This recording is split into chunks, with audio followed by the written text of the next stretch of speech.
Alam mo ba kung bakit biglang umiinit na naman ang usapin tungkol sa Chacha? Hindi dahil mahal na mga politiko ang bayan. Hindi dahil gusto nilang ayusin ang sistema. Kundi dahil nauubusan na sila ng opsyon.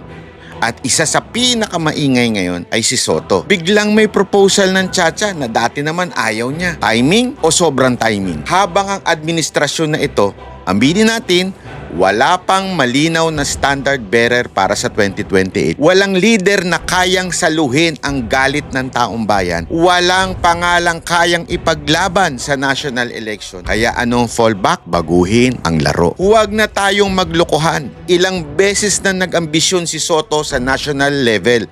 Vice President, olat.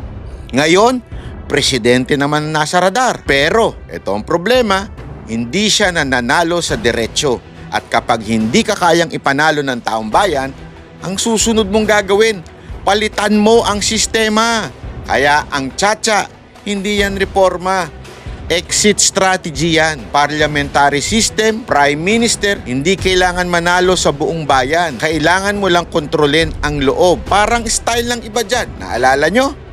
May pa-PI pa. Hindi manalo sa national election, kaya nagplano ng palit istruktura ng kapangyarihan. Hindi boto ng tao ang puhunan, kundi galaw ng mga elitista. At ito ngayon ang Soto-Lacson tandem. Ganito kadesperado, handa nilang ilaglag at ipain ng kapwa senador tulad ni Chis Escudero, si Jinggoy, si Villanueva at si Revilla at iba pang mga senador para sirain ang Senado bilang institusyon para sila ang magmukhang malinis. Ang iba masama, sila lang ang banal.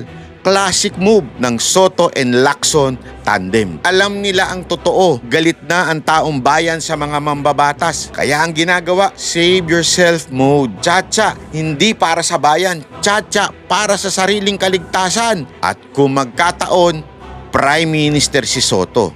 Tanong ko sa inyo, reforma ba o desperasyon?